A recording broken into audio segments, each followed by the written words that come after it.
Welcome to the What's Happening Birmingham video podcast.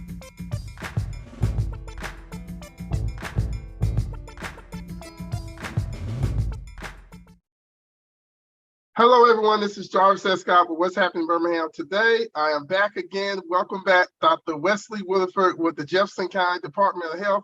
Dr. Willeford, thank you for coming on the podcast today. Glad to be here. Thank you so much for inviting me. Great. So the reason why I want to bring on Dr. Willeford, of course, when maybe 2 years ago, when the COVID-19 pandemic, he came on the podcast. Well, today we're here to talk about something else.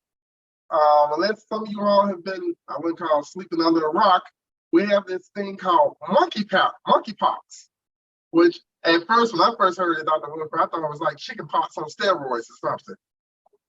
Go ahead, sir. Yeah, so what is monkey pox? Where did it originate from?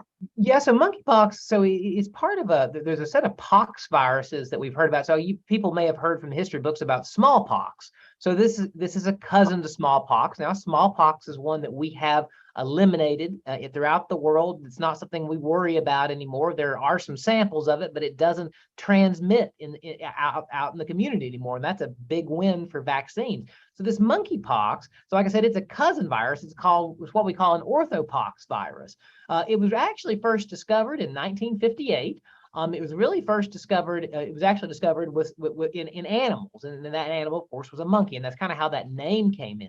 What happened though in 1970, there were some human cases of this, and that was located mainly in Western and Central Africa. There never were a lot of the cases. There's always a few cases here and there. And then around 2003, there was an outbreak of monkeypox that came to the United States that was associated with basically illegal animal trade. So it would be like, the monkeys or other types of animals that were being taken across the United States. And it was the people in contact with them who got the monkeypox. But those cases died back down. And now what we're seeing is we're seeing that this virus is spreading very easily, really at multiple places around the United States and around the world. Okay, so what are some of the symptoms of it so far you've discovered? I know it's ever changing. Yeah, so far what we tend to see is it's fairly common for people to feel pretty rough when they have this. So that they'll have fevers, fatigue, swollen lymph nodes or glands, and very very commonly they're going to have a rash. Now, this rash is very interesting. It doesn't really look like things that we typically see in normal medical practice. It tends to be these large pimple-like lesions that sort of have like a kind of a white center to them. They are often painful. They can itch, and they can be really located anywhere on the body. We've seen it from the top of the head, the bottom of the feet. I mean, really anywhere it can pop up. And they can be painful, and it can last for up to 2 to 4 weeks once you get sick with it. Okay, so are there anything else that happens? Like, it's just a rash, but it's nothing like with COVID. It was like messing up your breathing and everything else. By and large, we've not really seen that. Now, is it impossible? I wouldn't say it's impossible, but it's just not something that we've seen very, very commonly. I think that the thing that we don't know a lot about is we don't know what this virus would look like with someone with a very, very weak immune system. That's just not something that we've seen so far. But typically when people get into trouble with this, it's usually because of pain related to some of these skin changes that pop up. And that's where people really have a lot of issues, and that can land a person in the emergency room because they're looking for some relief from the pain. Now, that doesn't happen in everyone by any stretch of the imagination, but it does happen on occasion.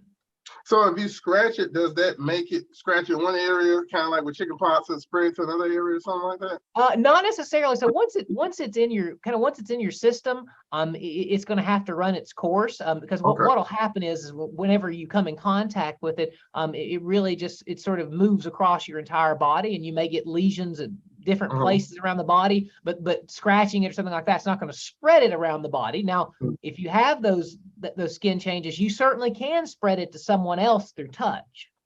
Yeah, I'm glad you brought to that, because I've been reading the news. They said the most common way it's been spread is through sexual contact.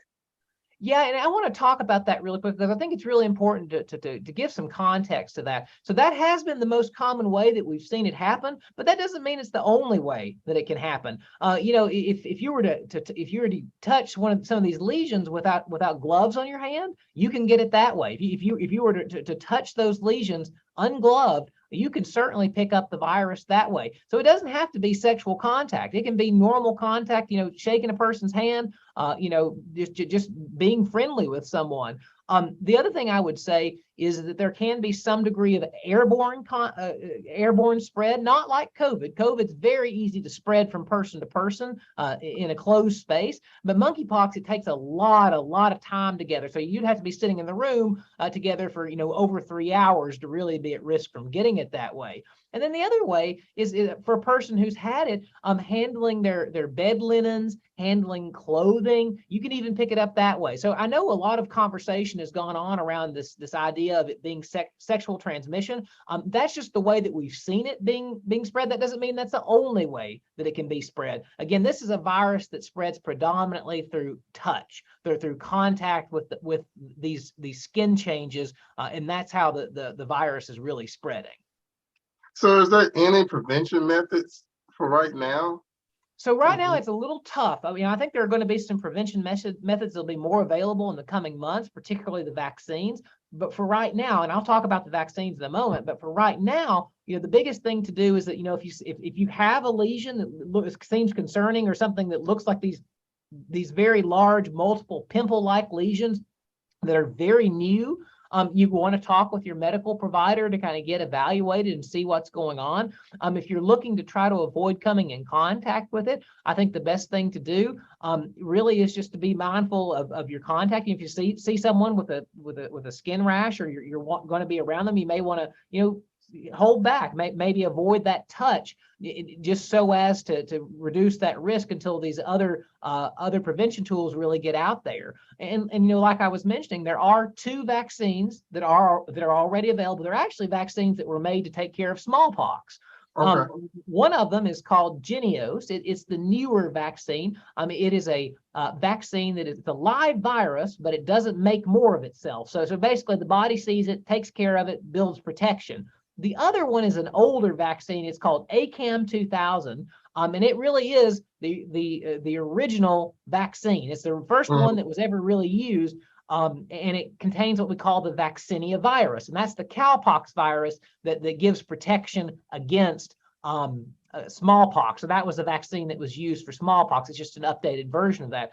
We're not using a lot of that right now because it has a little higher rate of kind of bad side effects than the Jynneos vaccine.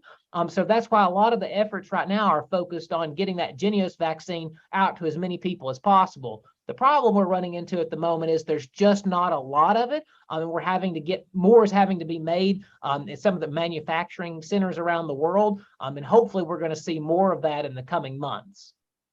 Okay, and let me ask this one, speed up. Are there been any cases as of today of monkeypox in Alabama and specifically Jefferson County? Yeah, as of today, I think we've recorded 6 cases in Alabama, and the Alabama Department of Public Health and Jefferson County Department of Health, we're working to make sure that people are getting what they need. We're making sure that we're doing contact tracing to make sure that people who've been exposed can be notified and know to watch out for symptoms. And we're also doing what we can to help with treatments when and where we can.